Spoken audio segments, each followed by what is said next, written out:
You're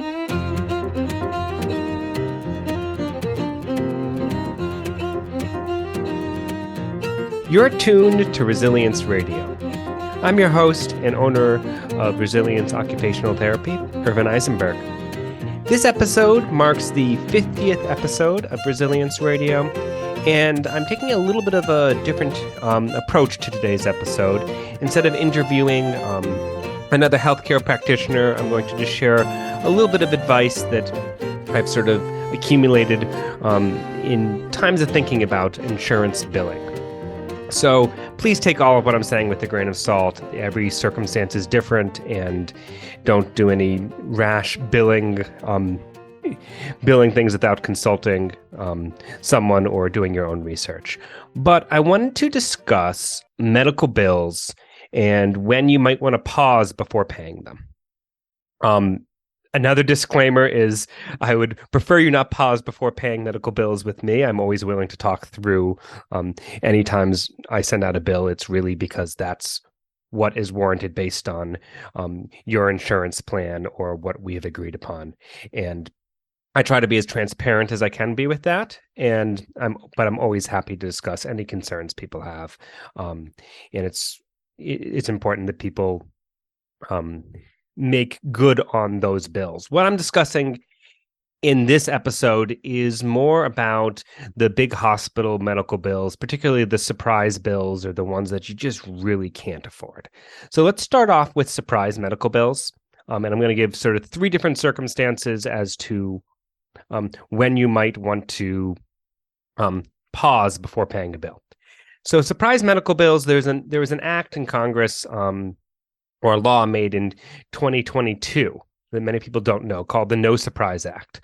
So there was a common practice, and it still does happen, we'll get to it in that part in a moment, of if you have an medical emergency, you go to the hospital, and the doctors you're seeing, most of them are in network, and you assume they're in network with your insurance, but they may have an anesthesiologist that wasn't in network if they end up having to put you under, or if they send to a lab that happens to not be in network with your insurance, and you weren't informed of any of this because you're dealing with emergency care, you could get hit with a huge bill because you're out of network with them.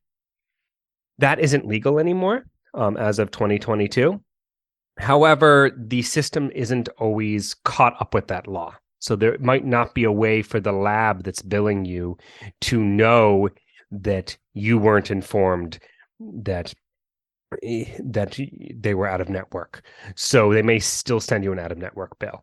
So the real lesson there is if you get an out-of-network bill for emergency-based care, and before paying that bill, reach out to them and ask why this is the case. And often that'll clear it up. The onus is on you as a consumer of the healthcare to make sure that law is actually followed, because there might not be any indicator to that billing party, that be it the lab or the anesthesiologist or whatever out-of-network service was provided, that you weren't informed of that to begin with. So that's one reason to pause before paying your medical bill. Another is financial aid. Depending on the hospital you're going to, Dartmouth is a great example. They have a great endowment for financial aid. Heard of a circumstance where someone was presented with a upcoming surgery, and they're told that it was going to be a $9,000 deductible. So they're going to spend $9,000 on this surgery. And when this person further asked about financial aid or how to make this work, they ended up talking with the Dartmouth Financial Aid Department and got the surgery 100% covered. So that $9,000, which was their maximum out-of-pocket medical expenses for that year, was waived by Dartmouth. And then that proceeded to mean that this person had free healthcare for the rest of the year because their maximum out-of-pocket expenses were covered. They have free healthcare as long as it was in network with their insurance. So there was a circumstance had you not asked for financial aid, you might not know about it, and then you would be paying that $9,000. So another example as to why you shouldn't just straight up pay the bill or expect to pay the bill, but to ask about financial aid. A third circumstance is if none of those other things apply and you've got huge medical bills and you're not sure what to do, and they might be going to collections at some point, and you think maybe you can only pay some of it. Hospitals are used to people not paying and then having to send bills to collections. And it's my understanding that when a bill gets sent to collections, the collections agency buys that debt for a fraction of what it's worth. So if you owed $40,000 in medical debt, the hospital might sell it to a third-party medical collector for $4,000 or even less. And then they have to try to get the money from you, and they're taking on the billing agency is taking on that risk.